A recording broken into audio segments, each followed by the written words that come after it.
Boa noite, meus amigos, meus irmãos.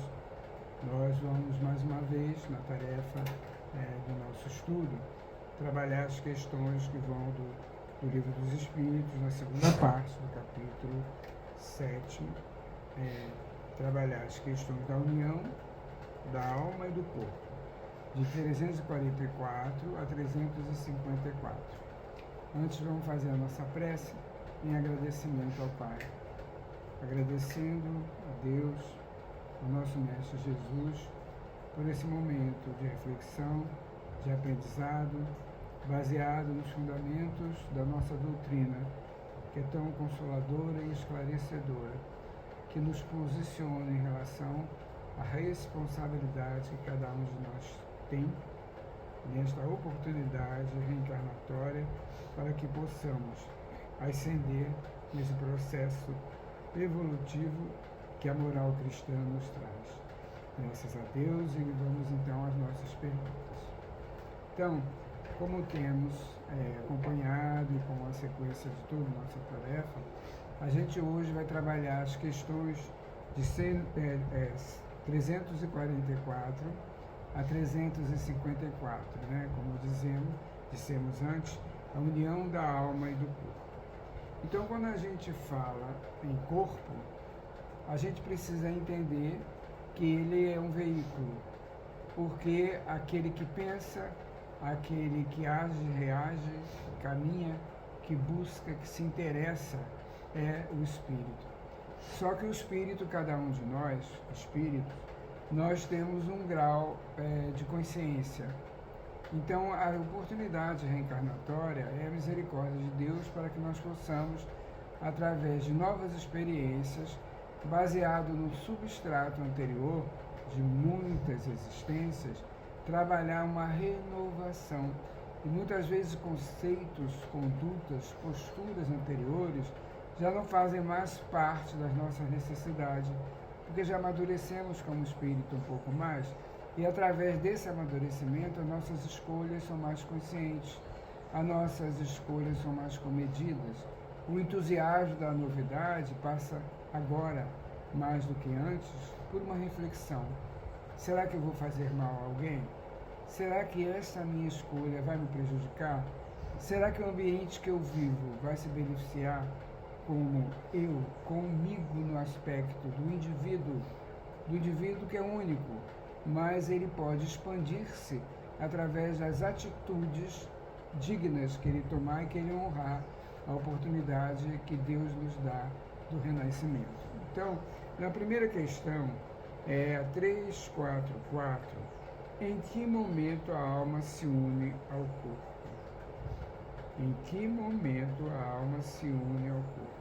Nós sabemos que a alma anterior ao corpo, ela vem com as necessidades de suas escolhas e da orientação que recebe para que dessa vez façam melhor, um pouco melhor do que antes. Então é uma oportunidade. E aí nós temos aqui o que esses espíritos, os bondosos espíritos que trabalharam esse esclarecimento através do livro, nos dão. Olha só. A união começa na concepção, mas só é completa por ocasião do nascimento. Quer dizer, esse espírito que tem um corpo programado para atender às suas necessidades evolutivas, sempre evolutivas, ele já está, de uma certa maneira, ligado a toda aquela confecção física material daquele corpo que o vai atender. Mas essa união, ela só se completa com o nascimento, né? Quando a criança dá o primeiro choro, aí aquele espírito está totalmente incorporado, podemos dizer assim, ele já age de acordo com que este corpo vai proporcionar a ele de possibilidades, mas sempre vai depender do amadurecimento desse espírito ao longo de cada existência. Desde o instante da concepção, o espírito designado para habitar certo corpo, a este se liga por um fluido, um laço fluídico, que cada vez mais vai se apertando até o instante em que a criança vê a luz. Quer dizer, ele já está ligado àquele corpo, de uma maneira muito tênue, muito ainda fraca, mas à medida que esse corpo somático ele vai se incorporando como órgãos específicos, o espírito também vai se ligando mais, até ter o completo domínio das atitudes do corpo. Então, o grito que o recém-nascido solta anuncia que ele conta no número dos vivos, que ele se conta no número dos vivos e dos servos de Deus. Quer dizer, nós renascemos, nunca podemos esquecer disso, para servirmos a moral divina. Somos filhos. Então a educação que Deus nos dá é através da dinâmica dos relacionamentos. A começar pelo Mestre Jesus, o Espírito que é o arquiteto do planeta Terra e que retornou, que veio, ele não nasceu, podemos dizer assim de maneira simples, na Terra. Ele veio ao lugar onde ele ajudou a criar. Então, na questão 3, 4, 5 tem assim: é definitiva a união do espírito com o corpo desde o momento da concepção? Durante esta primeira fase, poderia o espírito renunciar a habitar o corpo que lhe é destinado? Sabemos que essa ligação do espírito com o corpo é porque aquele corpo, o único espírito que o habita é aquele espírito. Então, ali é definitiva nesse aspecto de que esse corpo só vai ser habitado por esse espírito. Aí ele diz assim: é definitiva a união, no sentido de que outro espírito não poderia substituir o que está designado para aquele corpo. Como os laços que é o corpo e o espírito são ainda muito fracos, olha aí, facilmente se rompem e podem romper-se por vontade do espírito, e se este recusa diante da prova que escolheu. Em tal caso, porém, a criança não vinga. Quer dizer, o espírito tem uma consciência e muitas vezes a escolha, na maioria das vezes, de vir, de retornar. Então o espírito, ele vai habitar um corpo que obedece à necessidade moral e evolutiva daquele espírito. O espírito concorda, mas muitas vezes nessa transição ele tem medo. O espírito tem medo de não cumprir, ou tem medo da sobrecarga que ele julga que um dia poderá ser acima de suas forças, mas que não é. A misericórdia de Deus faz com que venha aquilo que eu pedi, mas aquilo que eu posso suportar. Mas se eu exagerar nessa súplica, eu posso ter medo e querer desistir. Então, na questão 3, 4, 6 diz assim: que faz o espírito se o corpo que ele escolheu morre antes de se verificar o nascimento? Quer dizer, o corpo morreu, mas o espírito continua. Então ele precisa de outro corpo. Então ele escolhe outro. O espírito diz assim, né? Ele vai passar por aquele período de refazimento moral para se preparar para um novo corpo, obedecendo às suas necessidades prioritárias, né? Necessidade evolutiva. Qual a utilidade dessas mortes prematuras? Dão-lhes causa, mais das vezes, a imperfeição da matéria. Muitas vezes é uma questão assim, essa matéria ainda tão dificultosa em termos de uma formação, ou ainda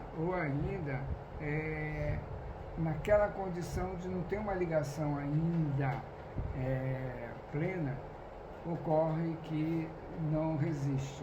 Então essa morte é a morte da matéria. Então é necessário que o espírito dê continuidade às suas necessidades na erraticidade para que possa habitar uma matéria mais compatível com isso, né? Na 3, 4, 7, que utilidade encontrará um espírito na sua encarnação em um corpo que morre poucos dias depois de nascido? O ser não tem, então, consciência plena da sua existência. Claro, o espírito está ainda naquela confusão mental ainda do que está mais para lá do que para cá em termos de habitação. Assim, a importância da morte é quase nenhuma. Conforme já dissemos, o que há nesses casos de morte prematura é uma prova para os pais. Na realidade, o sofrimento é daquele que esperava um filho saudável, meu filho lindo está chegando. E esse espírito ainda não tinha condições ainda de ser de se apresentar. Aí a matéria que ele habita não tem como sustentá-lo. Aí, logo no início, o espírito não tem nem noção disso. Mas então, mais a prova para os pais. Sabe o espírito previamente que o corpo de sua escolha não tem probabilidade de viver? Sabe algumas vezes. Mas se nessa circunstância reside a motivo da escolha, isso significa que está fugindo à prova. Muitas vezes o temor, o medo da falha, de errar de novo, porque virá no espírito, ou virá o espírito em um corpo com as características do seu processo de necessidade evolutiva, ele pode temer sim. Às vezes, muitas vezes ele concorda, ele está ali auxiliando, mas o que acontece? Ele desiste. Mais uma vez ele desiste. Então, quando falha por qualquer causa a encarnação de um espírito, é ela suprida imediatamente por outra existência, aí ele precisa de um preparo, né? de uma revisão em suas escolhas e sua opção. Então ele vai precisar de um tempo para isso, né? Então, nem sempre é imediata ou é imediatamente. Faz-se mister, dá hora ao espírito tempo para proceder à nova escolha, a menos que a reencarnação imediata corresponda à anterior determinação. Na maioria das vezes, cada reencarnação tem a anuência do espírito que volta. Mas na expiação nós sabemos que ele às vezes não tem nem consciência de si mesmo. Ele virá num corpo onde vai depender totalmente de alguém para se alimentar, para se higienizar, e vai ouvir apenas como espírito esse afeto, esse carinho de alguém que vai se dedicar a ele. Então ele não teve nem como escolher, porque ele não tinha condição, como espírito, moralmente falando, da escolha. Então, uma vez unido ao corpo da criança, e quando já lhe é possível voltar atrás, sucede alguma vez deplorar o espírito a escolha que fez?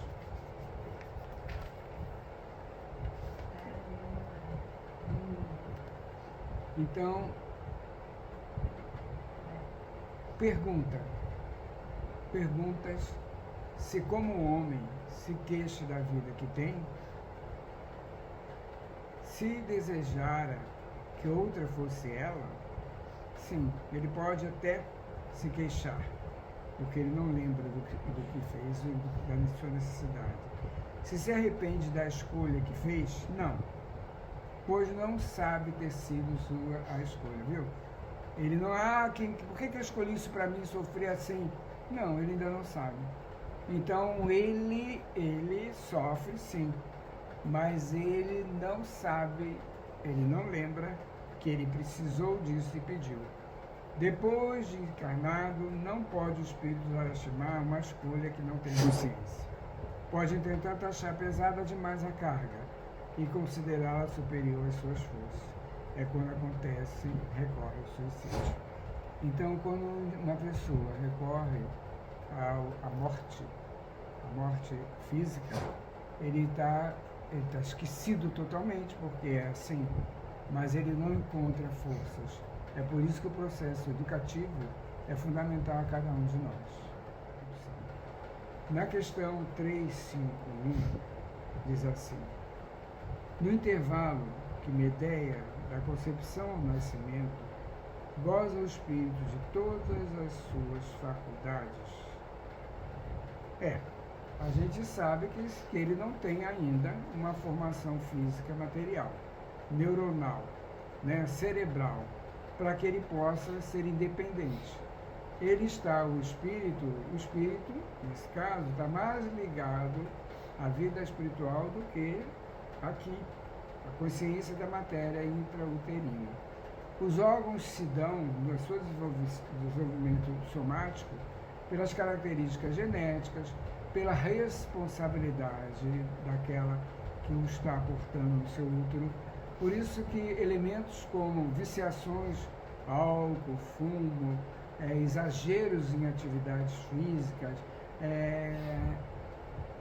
a não responsabilidade de entender que tem dentro de si um ser que está desenvolvendo um corpo e precisa das substâncias materiais para esse desenvolvimento.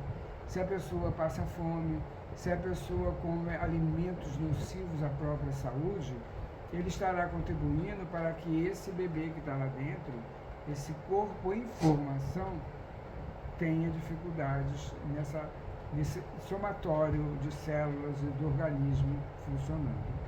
A gente sabe que às vezes a gente tem pessoas grávidas, no período gestacional, né? E tem uma comemoração. Ah, o que tem eu tomar uma taça de vinho? Não vai fazer mal ao bebê. Estudos mostram que doenças neurológicas podem ocorrer com uma simples taça de vinho. Porque o álcool, ele não tem um metabolismo.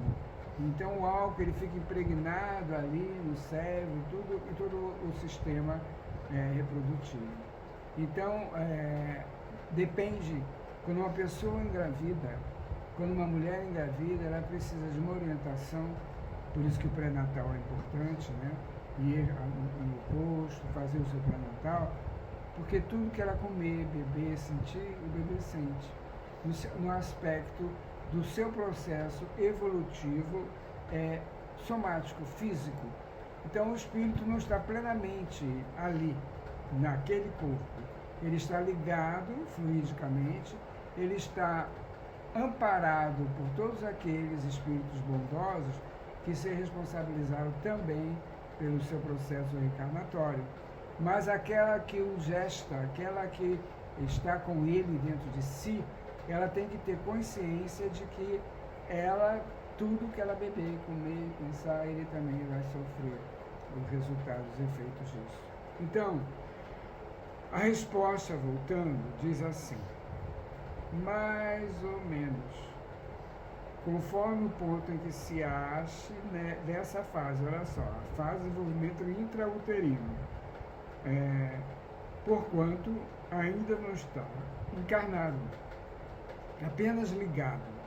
A partir do instante da concepção, começa o espírito a ser tomado de perturbação que o adverte de que lhe soou o momento de começar a nova existência. Então, à medida que esse cérebro vai permitindo o entendimento do que o espírito precisa, ou melhor dizendo, de que é um espírito que está ali, ele vai sendo esclarecido e o espírito vai tomando também a ciência do seu momento, Então, o esquecimento é necessário à vida espiritual para que a vida, agora ligada à matéria, possa ser realizada e não ficar simplesmente presa àquilo que, meu Deus, eu vou conseguir, eu não vou conseguir, eu estou voltando porque eu fiz isso, eu vou estar de novo com aquelas pessoas que eu preciso aprender a amar.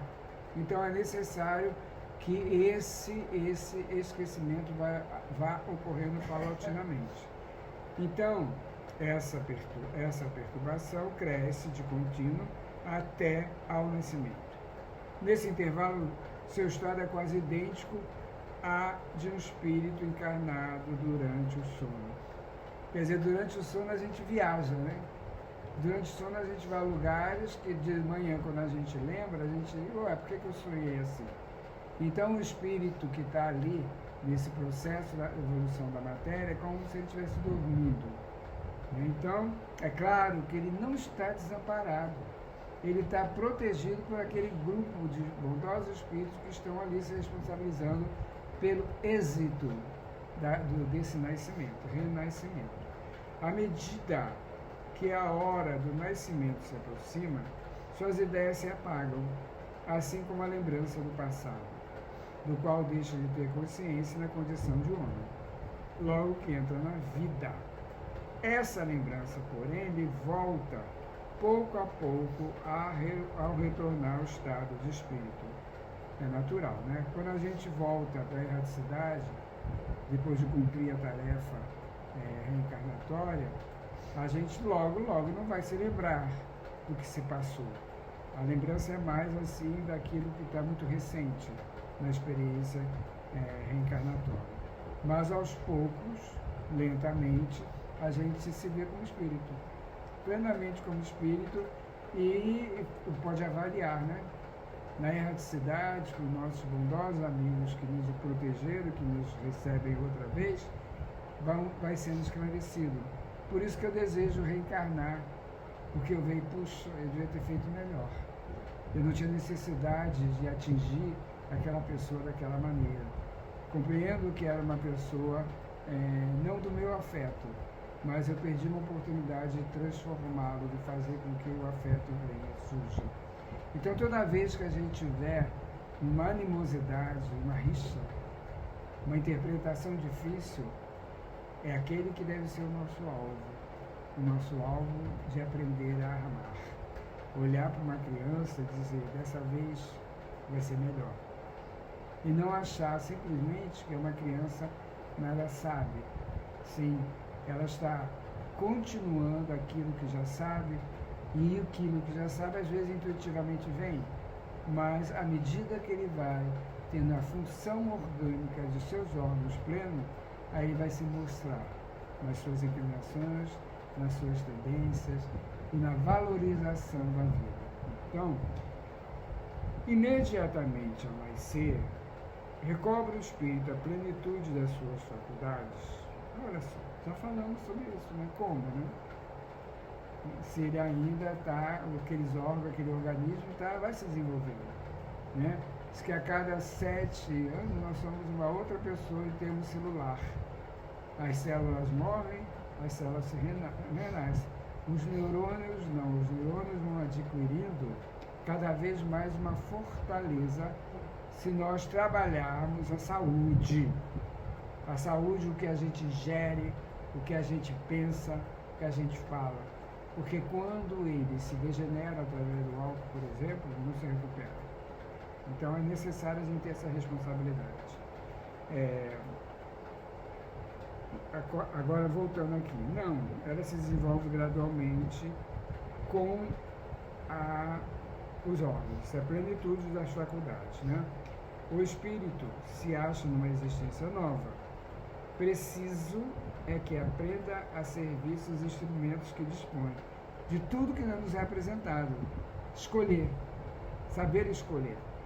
As ideias lhe voltam, pouco a pouco, como a uma pessoa que desperta e se vê em situação diversa da que ocupava na véspera. Renovação. Conteúdo. Estudo reflexivo. Quando a gente lê um livro espírita, a gente não está lendo um romance bonitinho, não. A gente está recebendo os espíritos bondosos que influenciaram aquele espírito a trabalhar o pertencimento de uma vida. Eles estão ali nos ajudando a refletir. Vamos ver as verdades, porque a verdade é uma só, está com Deus. E Ele nos dá a oportunidade de reconhecê-las através de um irmão, através de um espírito, que possamos assim proceder como espíritos. Não sendo, isso é questão 353, não sendo completa a união do espírito ao corpo, não estando definitivamente consumada, senão depois do nascimento, poder-se-á considerar o feto como dotado de alma. A integridade de um espírito, a plenitude de um espírito, para exercer o livre-arbítrio, ele só vai se fazer pleno no nascimento. Então, essa alma que ele se refere, ela não está totalmente trabalhada ali naquele corpo que está se formando. Então, os espíritos respeitam. O espírito que o vai animar existe, de certo modo.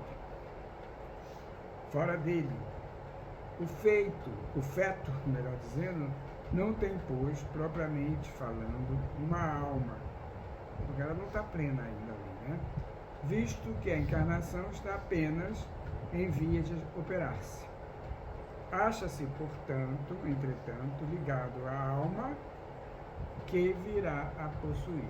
Existe a ligação, sim, auxiliando no amadurecimento desse corpo, mas não está pleno ligado a ele, mas já tem essa vida ligada a ele.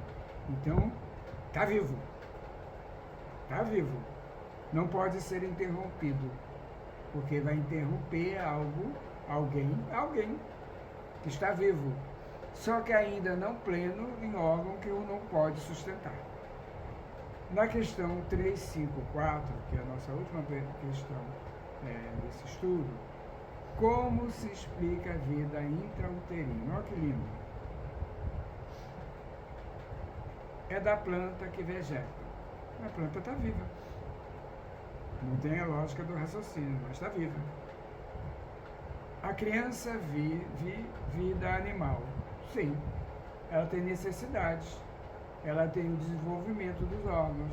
A criança tem a vitalidade de um corpo animado por um espírito.